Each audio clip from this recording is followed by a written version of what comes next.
Hello दोस्तों, कैसे हो आप सब। उम्मीद करते हैं सब खैरियत से होंगे। आज मैं आपके लिए लाई हूँ बागबान शहजादी की कहानी। एक दफा था जिक्र है, एक खूबसूरत सल्तनत में एक प्यारी शहजादी रहती थी जिसका नाम आमना था। आमना शहजादी की खास बात ये थी कि वो बागबानी का बहुत शौक रखती थी। आमना शहजादी का एक खूबसूरत बाग था जिसमें हर किस्म के रंग बिरंगे फूल, फलदार दरख्त और सब्जाजात थे। रोज सुबह वो अपने बाग में जाकर पौधों को पानी देती, उनकी देखभाल करती और उनसे बातें करती। आमना का दिल खुशी से झूम उठता जब वो देखती कि उसके बाग में नए फूल खिलते हैं और दरख्तों पर मीठे फल लगते हैं। आमना शहजादी को मालूम था कि कुदरती हुस्न और सब्जा हमारे लिए बहुत अहम है। एक दिन उसने फैसला किया कि वो अपने लोगों को भी बागबानी की अहमियत बताएंगे। उसने एक बड़े दरबार का एहतमाम किया और तमाम सल्तनत के लोगों को इकट्ठा किया। आमना शहजादी ने लोगों को बताया, पौधे और दरख्त हमारे लिए बहुत अहम हैं। ये ना सिर्फ हमारी जमीन को खूबसूरत बनाते हैं बल्कि हमें ताज़ा हवा, फल और साया भी फराहम करते हैं।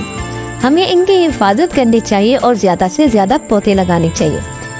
लोगों ने शहजादी की बातें सुनकर बहुत खुशी महसूस की और वादा किया कि वो भी अपने घरों और गाँव में पौधे लगाएंगे। आमना शहजादी ने इन सब को बागबानी के बारे में सिखाया और उन्हें बीज दिए ताकि वो अपने बाग भी बना सकें।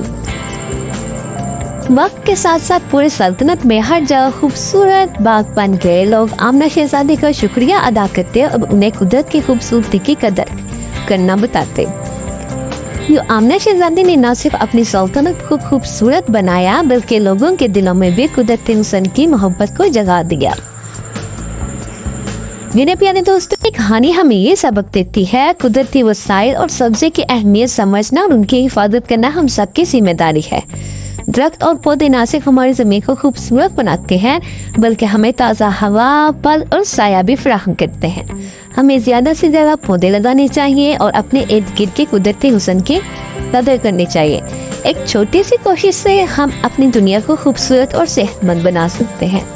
उम्मीद है आप सबको कहानी पसंद आई होगी। हमारे चैनल को लाइक करें, शेयर करें और सब्सक्राइब करें।